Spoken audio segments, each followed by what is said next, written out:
महान धार्मिक विद्वान जनाबे मौलाना अब्दुल्ला सालिम कमर चतुर्वेदी साहब को की गिरफ्तारी हुई है। गिरफ्तार करने वाले सादे लिबास में आए। वहाँ की लोकल पुलिस को भी कोई खबर नहीं थी। आज से 2 साल पहले के उनके भाषण को मुद्दा बनाकर कुछ धार्मिक उन्माद फैलाने वाली शक्तियों ने यूपी के तकरीबन 80 या 84 थाने में मुकदमा, और कोई ऐसा मामला नहीं था, बहुत गंभीर नहीं था। अगर किसी को आहत पहुंचा हो तो मौलाना ने उससे माफी भी मांगी। मौलाना कोई आतंकवादी नहीं है, कोई ऐसी गतिविधि उनकी नहीं रही, बल्कि वो इस्लामी धर्म के जानी होने के साथ साथ वैदों के भी जानी है, इसलिए वो चतुर्वेदी लिखते हैं। नियम ये है कि अन्य राज्य से अगर किसी की गिरफ्तारी होती है तो लोकल प्रशासन को, थाने को, एसपी को खबर दी जाए और फिर वहां के लोकल कोर्ट में उसको उपस्थित किया जाए, जो कानूनी डिमांड कहलाता है, और उसके बाद उसको किसी अलग राज्य में ले जाए।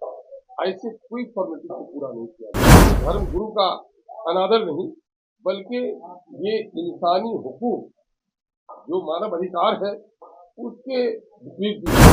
हम लोग चाहते हैं कि इस मामले में योगी जी तक ये बात पहुंचे, और वो खुद एक धर्म के ज्ञाता है, इसलिए इस पर कार्रवाई करके फौरी तौर पर मौलाना को रिहाई करने का आदेश पारित किया। तो देखिए, आज से 2 साल पहले का भी, और एआई का जमाना है, इसलिए उसके बारे में कुछ नहीं कहा जा सकता। उत्तर प्रदेश एसटीएफ के द्वारा बिहार के चौकीहाट से मौलाना अब्दुल साबिर चतुर्वेदी को गिरफ्तार कर लिया जाता है। मामला तूल पकड़ता है, यूँ कहे कि 2 वर्ष पुराना मामला है। उत्तर प्रदेश के मुख्यमंत्री को लेकर के एक बयान को लेकर के, यानी एक जो बयान दिया था उस बात को लेकर के अब 2 साल पुराने मामले में उन्हें बिहार से यूपी एसटीएफ गिरफ्तार कर लेती है। बिहार पुलिस को कानों कान खबर नहीं मिलती, यानी अररिया के एसपी भी कहते हैं कि हमको तो कोई जानकारी नहीं थी। यानी कहे तो सीधे तौर पर जो है पुलिस का जो नियम कहता है उसका उल्लंघन हुआ, लेकिन मामला यूपी से जुड़ा था। यूपी एसटीएफ ने अपना काम निपटाकर जो व्यक्ति थे मौलाना, उनको सीधे यूपी लेकर के चली गई। उसके बाद से जो है कहे तो अब जो है एआईएम के प्रदेश अध्यक्ष ने बाकायदा आज प्रेस कॉन्फ्रेंस किया है।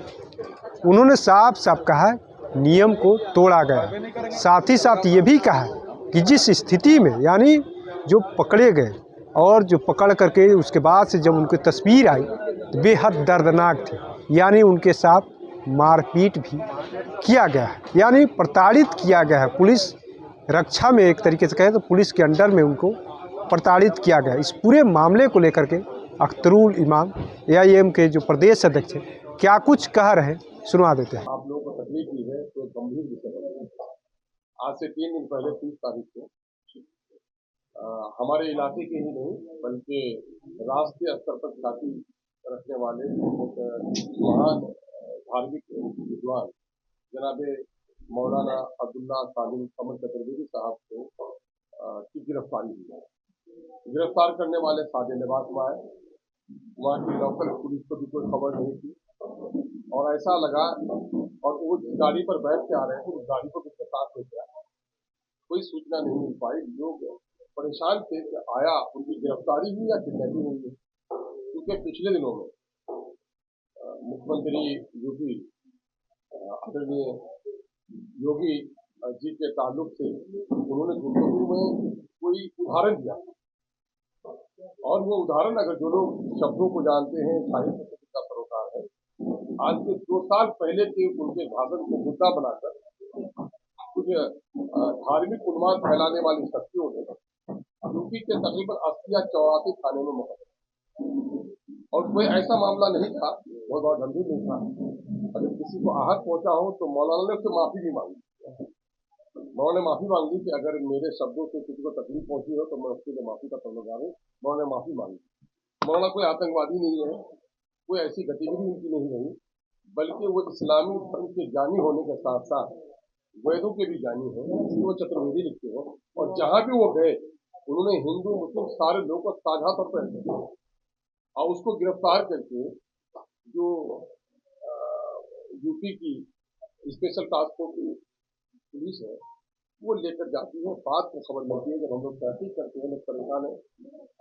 नियम ये है कि अन्य राज्य से अगर किसी की गिरफ्तारी होती है तो लोकल प्रशासन को, थाने को, एसपी को खबर दी जाए और फिर वहां के लोकल कोर्ट में उसको उपस्थित किया जाए जो ट्रांजिट रिमांड कहलाता है, और उसके बाद उसको किसी अलग राज्य में ले जाए। ऐसे कोई फॉर्मेलिटी को पूरा नहीं किया गया। बात को पता लगा कि उनको एटलीस्ट के लोग लेके गए हैं, स्टेट लोग लेके गए हैं यूपी के, और बिहार के एसटीएफ के जिम्मेदारों से हम लोग की बात हुई तो उन लोगों ने बात की। मामला यहाँ तक था कि ठीक है साहब, एक आदमी के शब्दों से किसी को हाथ पहुंचे, आचरण से किसी को हाथ पहुंचे तो उसकी गिरफ्तारी होनी चाहिए। ये मुल्क कानून से चलता है, यहाँ पर डेमोक्रेसी स्थापित है, यहाँ पर लोगों को बोलने की आज़ादी है, बोलने में पाबंदी भी है, और अगर कुछ गलत हुआ है तो अदालत को फैसला करना चाहिए, पुलिस को कैसे सजा देने का हक नहीं। लेकिन जो कुछ बहराइच में जब एसडीएफ के लोगों ने उसे जेल के सलाखों में भेजना चाहा, उस वक्त जब मौलाना गाड़ी से उतरते हैं तो उनकी हालत देखने के लायक है, वो सब खड़ा नहीं हो पाता। इससे साफ संकेत है कि मौलाना की बहुत बेदर्दी के साथ पिटाई की गई, और ये सिर्फ कानून के खिलाफ नहीं, किसी धर्म गुरु का अनादर नहीं, बल्कि ये इंसानी हुकूक, जो मानव अधिकार है, उसके विपरीत भी है। और खुद हिंदुस्तानी अदालत का जो काम करने का है, सजा तय करना, यह अदालत का काम है, पुलिस का काम नहीं है। और फिर एक शब्द पढ़े लिखे धर्मगुरु जिन पर लाखों करोड़ों लोगों की आस्था है, उसके साथ ऐसा शुरू किया जाना, ये कहीं से उचित नहीं है। हम कभी भी इसको बर्दाश्त नहीं कर सकते कि धार्मिक उन्माद कोई फैलाए, किसी का अनादर करे, हम उसका मदद नहीं कर सकते। लेकिन मौलाना ने जो कुछ कहा है, कुछ ऐसा नहीं कहा, लेकिन उसकी गिरफ्तारी जिस तरह से अमल में आई है, ये बहुत ही चिंता का विषय है। और इसमें हम लोगों का आज मुतालबा है, AIMIM बिहार की जानिब से, हम उनके परिवार के लोगों से भी बातचीत हुई है, कई बड़े आलिमों से बात हुई है, पूरे देश से लोगों का फोन आ रहा है कि साहब एक धर्म गुरु के साथ किस तरह का अत्याचार क्यों हो रहा है। और मैं कहा जेल ले गए हैं, अच्छी बात है, लेकिन मौलाना के साथ जो दुर्व्यवहार हुआ है, जो शारीरिक यातनाएं दी गई हो, उस पर हम लोग को काफी तकलीफ है। और ये बिहार राज्य के लिए भी मान सम्मान का मसला है कि अदर स्टेट का कोई पुलिस आए और बगैर लोकल प्रशासन को सूचना दिए बगैर और राज्य को सूचना दिए बगैर और फिर ट्रांजिट रिमांड के बगैर अगर किसी को ले जाया जाता है तो वो उस राज्य के मान सम्मान का भी मसला है। ये मामला मानव अधिकार का भी है, ये मामला अपनीयतों के अधिकार का भी है, ये मामला धार्मिक स्वतंत्रता का भी है। इसलिए हम लोगों ने आज माननीय मुख्यमंत्री जनाब नीतीश कुमार साहब के नाम से पत्र तैयार किया है। बिहार के डिप्टी चीफ मिनिस्टर जो लॉ एंड ऑर्डर के मालिक है, खुद ही जिनके कब्जे में है, और आदरणीय सम्राट चौधरी के नाम से भी, साहब के नाम से भी हम लोगों ने आवेदन तैयार किया है। और बिहार में माइनॉरिटी कमीशन के चेयरमैन है जनाब मौलाना गुलाम नसीर बलियावी साहब, हम लोगों ने उसको भी इस ताल्लुक से अपना आवेदन आज तैयार किया है कि आप माइनॉरिटी कमीशन के चेयरमैन हैं, साथ ही साथ आप एक धर्म गुरु भी हैं, और इस्लाम धर्म से आपका रिश्ता है, चाहे इस्लाम धर्म हो, चाहे सनातन धर्म हो, कोई धर्म किसी के धर्मस्थली, धर्म गुरु, धर्म के जो उनके आस्था है, उन पर प्रहार नहीं कर सकता। और मौलाना ने हमेशा सामाजिक सौहार्द की बात की है, उसके साथ इस तरह की हरकत हुई है तो इसकी सिर्फ निंदा करने से नहीं होगी, बल्कि इस पर कार्रवाई होनी चाहिए। और बिहार सरकार से मुझे गुजारिश है कि फौरी तौर पर योगी जी से बात करें। योगी जी खुद धर्मगुरु हैं, और मैं समझता हूँ धर्मगुरु का अनादर किया जाना ये पुलिस की बर्बरता है या उनके अंध भक्तों का मामला है, जिन लोगों ने इस तरह का मुकदमा किया है। हम लोग चाहते हैं कि इस मामले में योगी जी तक ये बात पहुंचे, और वो खुद एक धर्म के ज्ञाता है, इसलिए इस पर कार्रवाई करके फौरी तौर पर मौलाना को रिहाई करने का आदेश पारित करें। और बिलखुसूस बिहार गवर्नमेंट से हम लोग गुजारिश करते हैं कि बिहार गवर्नमेंट इसका नोटिस ले और इस मामले में फौरी तौर पर मौलाना को रिहा कराने की यूपी की सरकार से बात करें। साथ ही मानव अधिकार बिहार के अध्यक्ष के नाम से भी हम लोगों ने वो दिया है आवेदन कि साहब ये मानवीय अधिकार के विरुद्ध है कि ये ऐसे पढ़े लिखे व्यक्ति को जो स्कॉलर है और उसके साथ इस तरह का घृणित स्वरूप जो किया गया है, इस पर उचित कार्रवाई होनी चाहिए।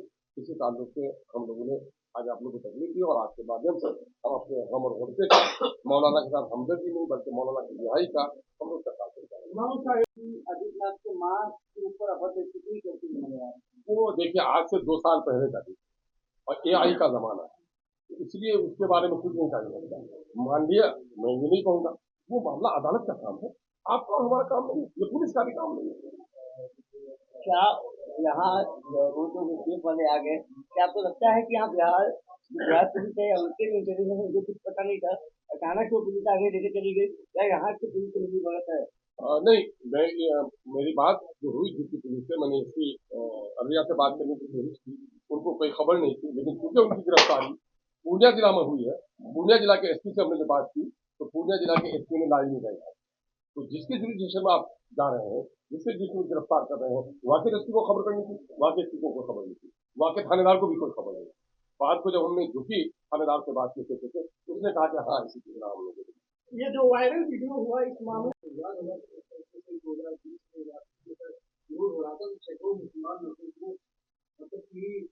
रिकवरी के नाम पे उनको अंदर डाल दिया गया था, बाद में वो लोग जवाब से बाहर आए। आप एक सरकार की उम्मीद कर सकते हैं? नहीं, हम अपनी सरकार से, हम तो जरूर है, जाहिर है जो हमारा दायित्व है हम अपने दायित्व का निर्वहन करेंगे। हम ये समझते हैं कि लोगों की नीयतें बदलती भी है, बिगड़ती भी है, संवरती भी है। योगी जी एक लंबे अंतराल से सरकार चला रहे हैं, उनको चिंतन मंथन करना चाहिए कि इस तरह के व्यवहार से समाज अच्छा नहीं बनेगा, बल्कि समाज में इसके रिएक्शन भी पैदा होते हैं।